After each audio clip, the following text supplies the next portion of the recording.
You are listening to the Park Flyer Podcast, where we discuss our RC adventures.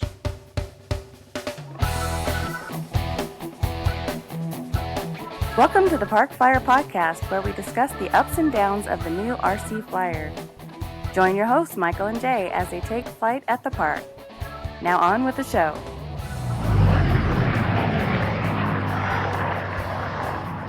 Hey everybody, welcome to the Park Flyer Podcast. I'm Michael from Arizona, and with me always are my good friends.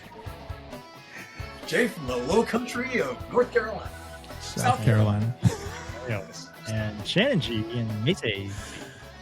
Shannon was the only one that got that intro right. What a bummer. Barely. It's not like we've ever done this before.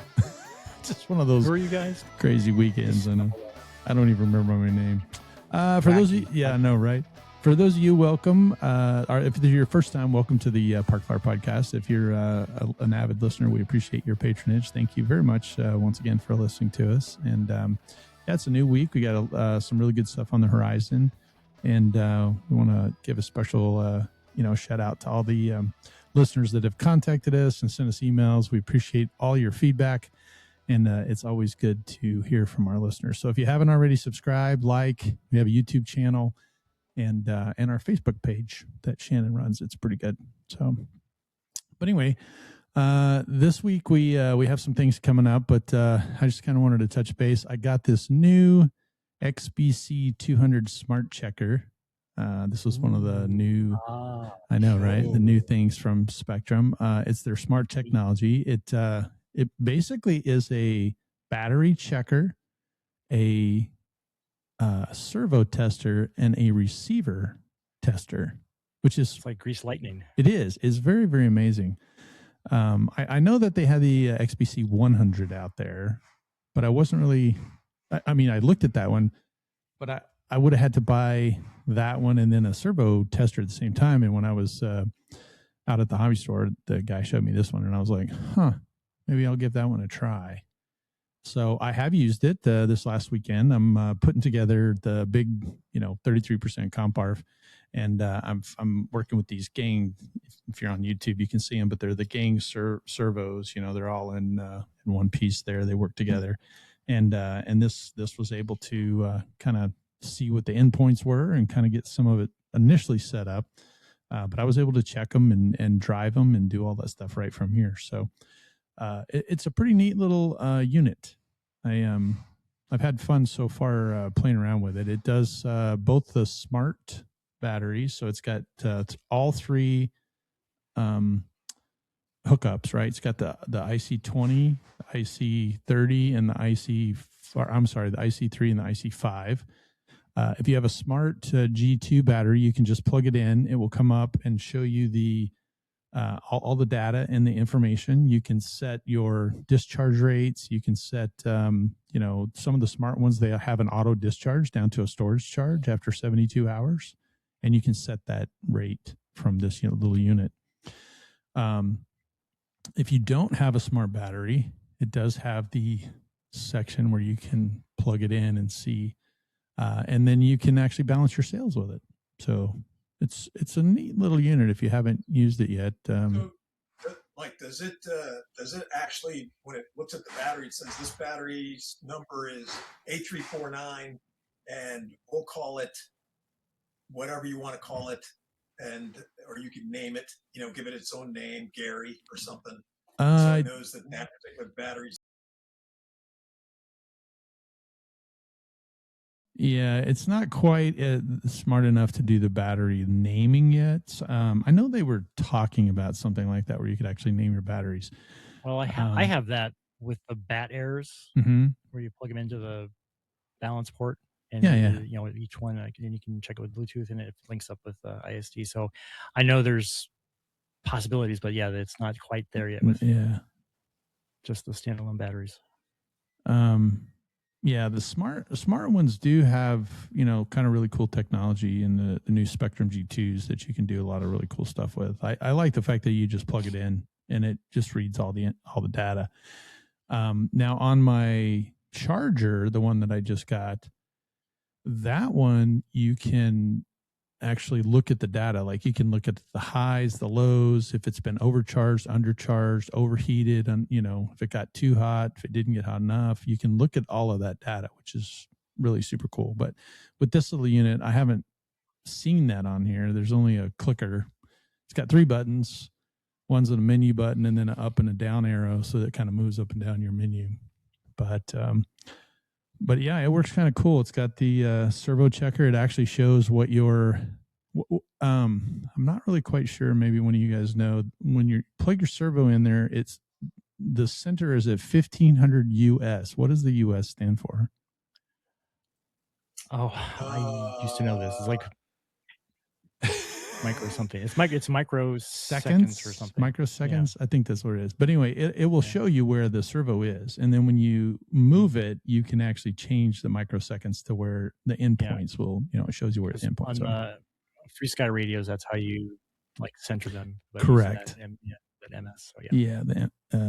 Is it MS or US? I think it's like a U, but it's short for it's short for micro. Yeah, that's okay. Like if you ever deal with capacitors, it's like microfarads. Oh yeah. Like ohms is an upside down horseshoe length there, right? Okay.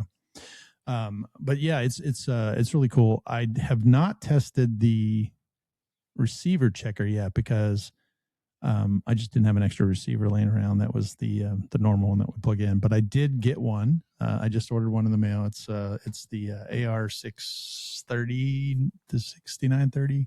Is that the new one, the little one, the 6-channel with the ASX3? So that just came in yesterday. So I haven't had a chance to, but I'm gonna look at that one when I get a chance. So I've got a dead one. We can make sure it's dead. Oh yeah, there you go. We can plug it into this little unit. It's dead.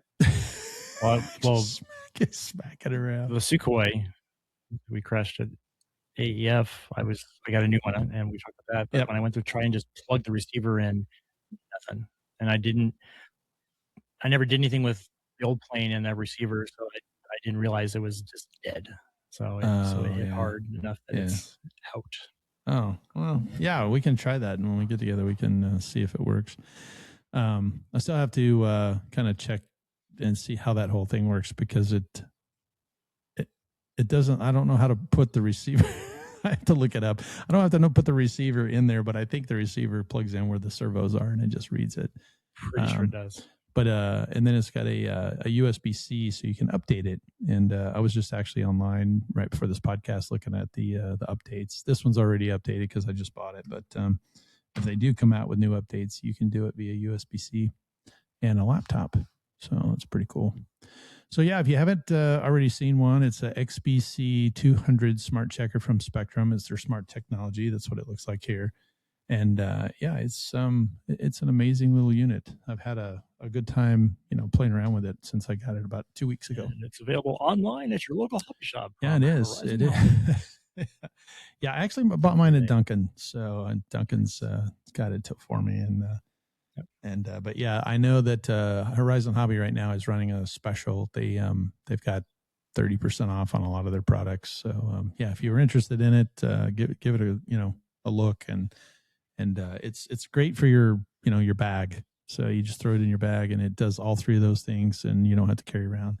And Jay and I were talking about it when I went and got it, and I was telling him, he's like, dude, how many servo checkers did you really have? Because they were laying everywhere, right? I mean, I just pick one up, move it, and then where's my servo checker? And I'd get another one, or I'd win them, when I went to, events, or I'd get one in a bag, or it was at the club or whatever. So I had several. I probably had 3 or 4 of them, and they were all sitting on the table when my incident happened.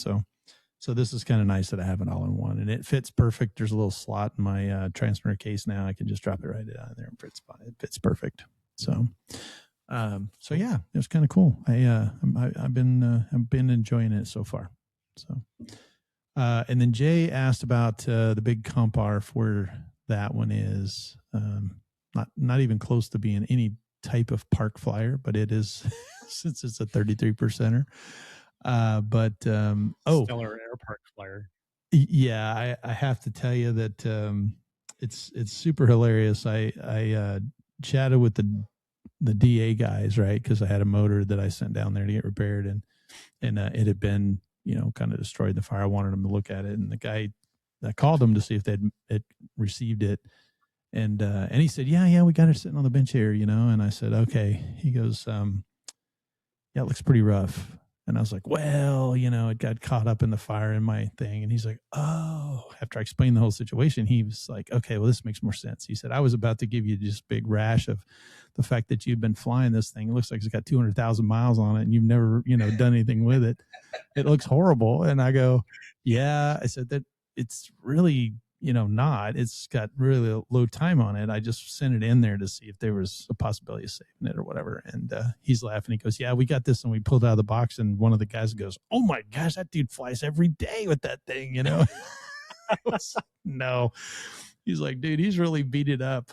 So it was pretty funny that they thought it was one of those things that that I'd been abused in the motor, and I really hadn't. So that was pretty funny. But I'm waiting for the new one to come back. It's supposed to be shipping here in the next couple weeks, and then I have to put, I have to mount that one in order to finish mounting. But everything is ready. I got my servos all put together. I just have to work on getting them to do the right what do you call it, the setting it up for where the control surfaces are flexing in the right, I'm not binding them, and then getting them to work together. So we're slowly coming along, but we're getting there. I have, what else did I get on that one? Oh, I got my pull system. It's all ready to install, but I can't put the rudder on until I mount the motor, because you have to stand the big airplane up and then kind of get it to fit, the motor to fit correctly. With the lower cowling. So it's kind of a cool way to do it. I didn't really think about doing it that way before, but normally I just kind of center it and stick it in there, but they have you sit it on its tail and then slide, put the lower cowling on and then slide your motor around to where it fits perfect on both sides. Oh, okay. And then you put a dab of, from what I was reading, most guys will use, what is that stuff? Not Quick Grip, but the other stuff that we use. E6000? You can use E6000 or the Beacons foam tack, because the foam tack is, tacky. You could put it on the mount, and then when you move it around and you set it down, then it sticks. And then you let it dry, and then you pull the, the cowling off. So now it's sitting there, and then you mark where, around it where it's going to go. And then you peel the motor off of it, off the mount. Now the mount's, not permanently attached, but it's glued to the body. And now you can just use it as a drill guide, and you can just drill your holes. Works out great. I'm just like, wow, what a great idea. I didn't even think about that. But yeah, most guys say they just put a little, foam tack between the motor and the mount, and it fits perfect, and, stick it in there. So I have to wait before I do my pull system to get the motor, kind of do that. So, but it's coming along. Everybody's excited. I get a lot of comments, people they know I have it, and they're like, hey, how's it coming? The biggest thing I have to do right now is the canopy. This will be my third time attempting to glue the canopy on. It's just terrible. Third time. What's the hold up? So the first time I did it, I glued it in there and I taped it all. But what I didn't understand, or it's not that I didn't understand, what I did accidentally, it wasn't purposefully, but I had set the canopy in, and then I had put a piece of tape across the top of the canopy, and it had grabbed the frame and pulled the frame in so that the canopy was tight, not realizing that when I set it on the airplane, now I have a, basically a 3/8 gap between the frame and the body, and I can't put the screw in anymore because I moved the back end of the frame up. And I was like, oh no, well, luckily E6000, I just, put a knife through it and cut it, and, it all kind of worked. But, then the second time I thought, okay, well, I'm not going to do that. I'm going to set it on the airplane, right? I'm going to tape it all and then set it on the airplane. And then that way it'll, sit the frame, and then it'll sit in the frame. And so, anybody listening to this is going to be, laughing at me, but, so I taped it and I put magnets and everything on it. Or this time I didn't tape it. I put magnets, right? So I put magnets all the way around it, and I set it on there, and I thought, okay, this is going to be great. I left it. 24 hours later, I come back. Well, the canopy and the magnets and the glue, the combination of the three had slid the canopy down enough where now I have a 1/8 gap between the frame, the back of the frame, which I just got, and the actual Lexan. So there's now a gap, and the whole thing had slid down inside the frame. So I had this gap all the way around, and I went, "Are you freaking kidding me? I gotta cut all that off again." I cut through it. Now it was super easy this time because I just put my knife and just went around in the gap and cut all the glue off.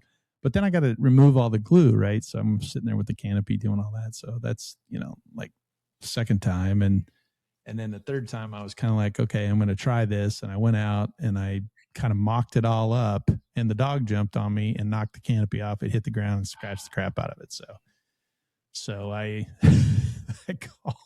I called Comparf. I was like, any chance I can get a new canopy? He's like, yeah, sure. So they're sending me a new one. So I bought a new one is what I should say. Okay. I'm not a sponsored pilot, but I think they were that gracious. Yeah, they weren't that gracious. $5,000 plus gratuities. That's it. 5,000 plus gratuities. That's exactly right. So, but anyway, so yeah, my days have been busy doing all that, and along with doctor's appointments and some other stuff. I know Jay and I've been swapping doctor's appointment stories because he's getting a new doctor as well, and the house is coming along, so all that's kind of good. But yeah, we want to discuss your Gunsmoke deal, so because that's coming up, and you've been practicing. Yes, it is. So why don't you bring us up to speed? All right, so Gunsmoke is April 17th and 18th, Friday and Saturday, coming up right after you hear this, hopefully. Yeah, true. And for the past couple of years, I've been flying my T-28, but I've been flying the Tucano so much lately that I felt like I'm going to give that a shot and see. So I practiced with the Tucano, and I think I'm going to still stick with the Tucano because it just flies so smooth. And it looks good. I remember to take down the elevator a little bit because remember we'd put the wrong battery in it. Yep, that's true. Went through that, and so I think I'm gonna still fly it. I'm gonna try and get a few more flights in that. I didn't get as much in this weekend as I wanted to. I had some family in town, but I got a few flights on it. I feel pretty good. Last year I competed in the EDF class, but because of the issues I've been having with the Sukhoi, the other issue I came up with is so on the previous Sukhoi, previous guy had gone in and separated the aileron channel because when you first get it from either E-flite or from FMS, the same airplane, it just goes into one channel, the ailerons. And he had done flaperons, which I just really loved having that option.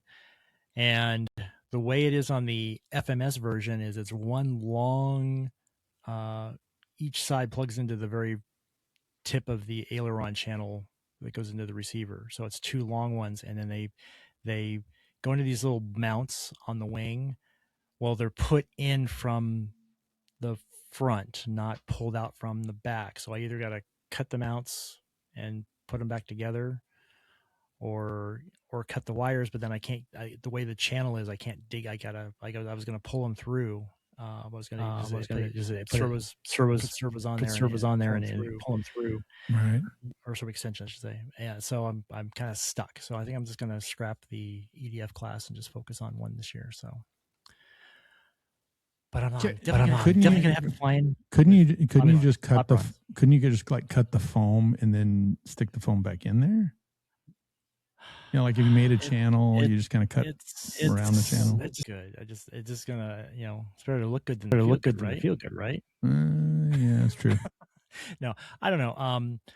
I do have another set of the mounts, so I was actually thinking I'm just probably going to cut the mounts because I have the mounts from my previous one, and they're the exact same things. And I can just cut the wires on those and pull it through because it just doesn't fit. Like it butts right up to the back. Like you can't wiggle it. It comes out the front, not the back. So gotcha.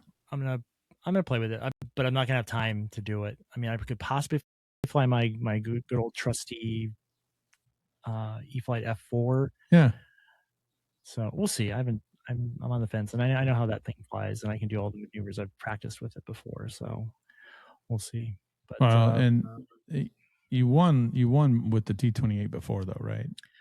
I've gotten second place with the T-28. Okay.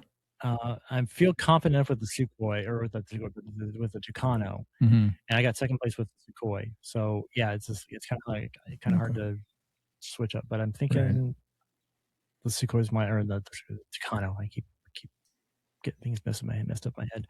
But I've got a plane to fly no matter what. Right. And I'm feel pretty comfortable about that. So my friend Eddie from California is supposedly coming over to compete. Oh, very nice. And Paul from House of Balsa, Zap, is also coming over. He's been a regular.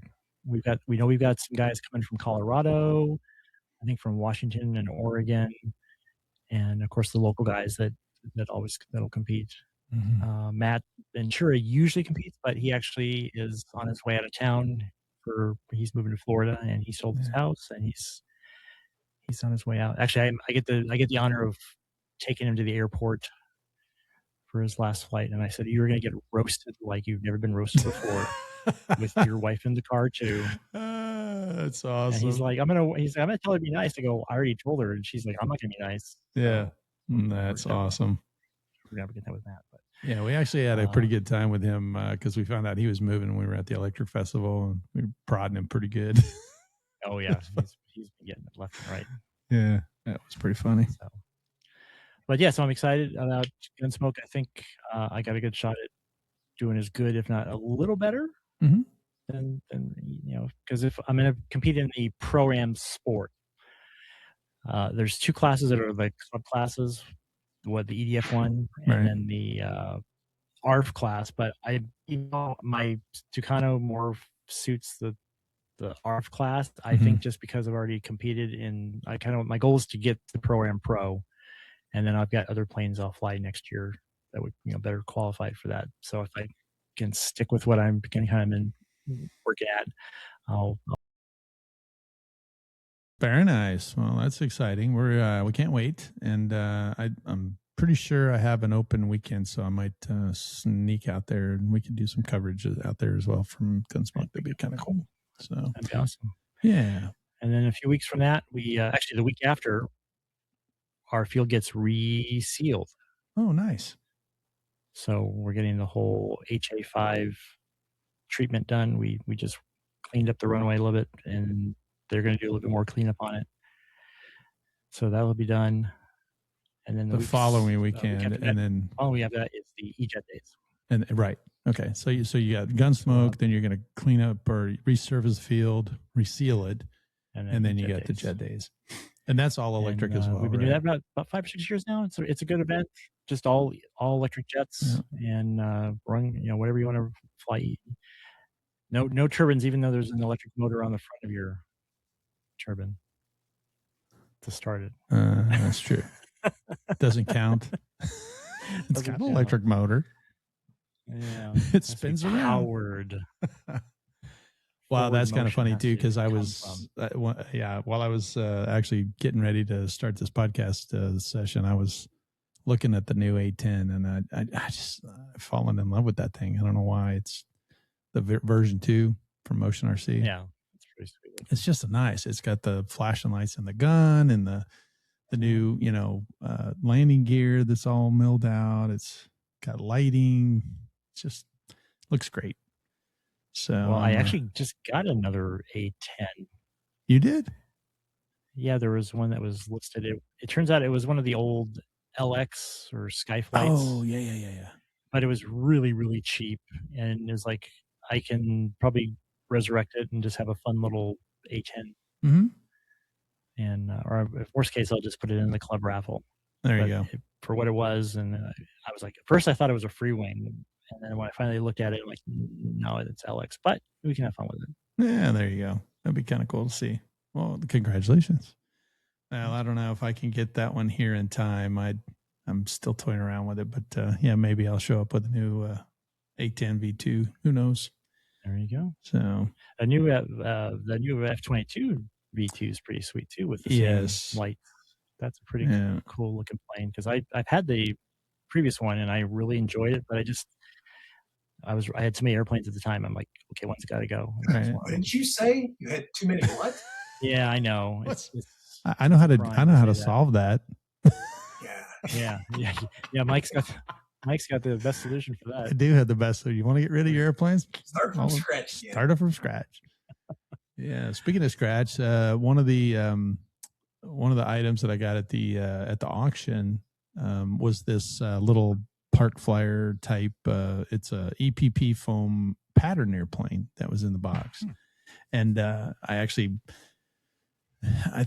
can't remember if I told you last time I got an Erratics, the flat foamy. I had one and it was on my desk, and then I got the other one, and I don't know if I was telling you that.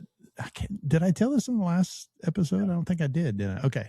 So I went ahead. I was at the store buying some glue and some other stuff, and I've been slowly collecting items, like I'm sitting here with like servos, and those servo, little, what do they call these? Hex wrenches to put the servos in. I don't have any of these because I literally lost all my tools. And so I've been trying to, collect more tools. And so I ran over to the hobby store to get a couple of bottles of CA glue that I didn't have and some other stuff. And they had an Erratics on the shelf, and I was like, oh, I'm going to get it, because it's just a quick, it takes like 4 screws to put it together, and you can be out flying it. And for those that don't know, I live in, right now I'm staying in a guest home of, a doctor friend of mine, and we're kind of it's a big property, and we're kind of in the back part, and it's a big backyard. I think it's 2 acres or something we're sitting on, and we're in the back part of it. And so I put the airplane together, and my wife was like, oh, that's a cute little airplane. I said, yeah, I had it before, and I just picked up a new one. And I had bought a little Spektrum battery while I was there, and it comes with the receiver and everything plugged go. So I put it all together, went outside, flew it around the yard, and dogs were chasing it and barking at it, and the yard in Arizona is just solid rocks. And this is, got landing gear on it. And I'm like, okay, this isn't going to work. So I came in to land it on the porch area, and the dogs decided to sit down and take a nap. So right as I'm coming in there, they were chasing it, and then they got tired, so they laid down. So as I turn around to land this thing, both dogs are sitting there taking up the whole space. And I'm like, oh crap. So I go over the top of them, and then they start chasing it again. So I thought, okay, well, I'll slow it down and then just plop it down in this little section that's kind of more dirt than rocks. And so that's what I did. So then I thought, well, I need to put a new battery on it and still get it trimmed out, because, I still was trying to get it trimmed. And so I took it out front, and I was flying it on the street, which is much better, because now I got a place to land, and it's got landing gear and everything. And so I took off, and I was flying right over the houses. And I got it level, I was trimmed out, or I thought I got it level. And so I'm standing down on the street, and it's flying across the roof line, and my phone rings, and I look down at my watch, and it was Scott. And so I pushed the button to talk to, Scott Berryman. And I said, hello. And right as I looked up, the airplane was perfectly level flying, and it went across the yard into the main house and hit the roof line. It was level with the roof line, the highest point. And all it did was take the about 1/4 inch off the prop, off of one side of the prop. And it just went ring and immediately pitched over. It hit the roof. It flipped over itself, and then it slid. I'm watching it in slow motion going, no. And it slides all the way down the roof line and then falls off and hits the driveway. Man, I was like, dude, this is the second flight. I walked up there, the tails broke off, the landing gears broke off, the props broke. I'm just like, oh my gosh. And the whole time Scott is is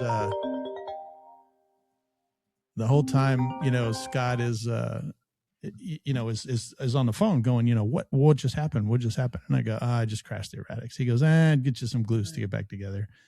So, that's why I went to the hobby store to get some glue.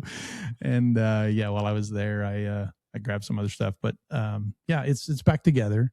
And, but in the process of, I came in that afternoon, and I was just like, oh, now what am I going to do? I was going to fly that thing all day today, cause I had, the chargers and the batteries ready to go. And, so I wound up putting my little, Park Flyer, the one that I got at the auction. It was a pattern airplane. It's a little foam pattern airplane, man, at EVP. I put it together. So I haven't test flown it yet, but it's all together. It's ready to go. And Cool. yeah. Well, that one should do better in the backyard. I think one of the points that people may not get is that when you're talking about the rocks in your backyard, people are like thinking, "Oh, well, I have rocks in my backyard too." No, not like this. Most people would consider that a quarry. I think that's a better description. It's probably of true. The backyard. Yes. It's a quarry. Yes, you are correct. And there's different grades of gravel. Yep. That's true. And these are big. Even if the thought of coming close to the ground or contacting that ground means you're going to have serious road rash. That's true. Would you tell me that every place you land here is like 80 grit sandpaper? It's true. It's really true. It's like just sand the bottom of your airplane off. Yeah, even on the pavement, if you landed on the pavement. But, well, I don't think the backyard is a good place to fly this one. Believe it or not, not that particular plane. Well, either one of them, because they both have landing gear, and it's just not allowed. But I'm thinking that the other one is more EPP style, the pattern. Oh, it's EPO. The erratics is that it's that 3 millimeter Depron. Yes, that is true. Just look at it wrong and you dent it. Yeah. No, the actual pattern airplane is EPO foam, so it's very bouncy. Yeah, it's even better. That's kind of what the Tough Wings were made out of. I totally forgot. I had a box and I'm like, what is in this box? And I'm shaking it, and I dump it out. It's actually a McFoamy from, I know, right? It's actually a McFoamy from Western Michigan WP, or what is the name of it? Yeah, Western Michigan Flyers. Yeah. And I got it. I totally forgot that I had it. And so I dumped it out and I'm like, oh yeah, I could build this one, because this one I can definitely fly in the backyard. It's made out of EPP foam as well. Yeah. And you can bounce it everywhere. But so I have 3 little Park Flyers that I started with, and then this, big one. So we'll see where that goes. But yeah, I'm excited to get back into it. And I've, got my new radio, and I've actually flown a couple airplanes now, and the T-28's now, all ready to go as well. So, although I don't have any more batteries for that one, I got to go get some. Those are 5,000 milliamp batteries I got to go pick up. I've been ordering the little ones. I have like the 800 milliamp, the 2,000 milliamp, 2,700 milliamp. Now I got to. Are you going to get the Spektrum batteries for? Or are you gonna did. Yeah, they're all Spektrum now. T28. Yeah. Even the T28. Yeah, probably. I'm going to try and stick with those, I think. So I'm a little paranoid at the moment. So yeah, I do like the Spektrum smart technology. So, and I'm kind of supportive of Tony and the guys, because they just they were so nice to me and let me use their stuff. So yeah, it's just kind of tribute to them. I'll just keep using it. But so far it's all running great. So we'll see. But, oh, hey, Mike, I forgot to tell you. My wife gave me a call today. She was like, "Hey, you know that park that's right down from our house?" And I go, "Yeah." Oh yeah. She goes, "Yeah, I think there's somebody flying a remote control plane there. So when you come back from seeing the doctor, you should drive by there. You might meet somebody for flying, RC flying out in that field." And I was like, "Oh, okay." And of course, by the time I got there, there was nobody there, but there may be a flyer or two that's using that field. So. Oh, there you go. See, you got to be cognizant, because that's like right out your front door and a couple of steps away. Be kind of nice. Nice. Yeah. Well, maybe I can bring my radio and we can go fly down there. Come out and see you. So yeah, it'd be kind of cool. Well, we are out of time for this week. We're looking forward to hearing what Shannon does at Gunsmoke. That'll be kind of cool. We'll try to get out there and do some filming for his event, and then get ready for the EJet days. That's kind of coming up as well. So anything else from your I guess that's it from you guys that we talked about it. Nothing coming up in your neck of the woods there, Jay, that you're aware of? Yeah. No. Okay. Well, that does it for this episode. I'm Michael from Arizona. I'm Jay from the Low Country. And Shannon G and Mesa AZ. And we'll see you in 2 weeks. Let's fly. You have been listening to the Park Flyer Podcast. Thank you for joining us, and we look forward to your next visit. Please give our show a star rating and review, and feel free to email us your questions, topics, or suggestions to parkflyerpodcast at gmail.com.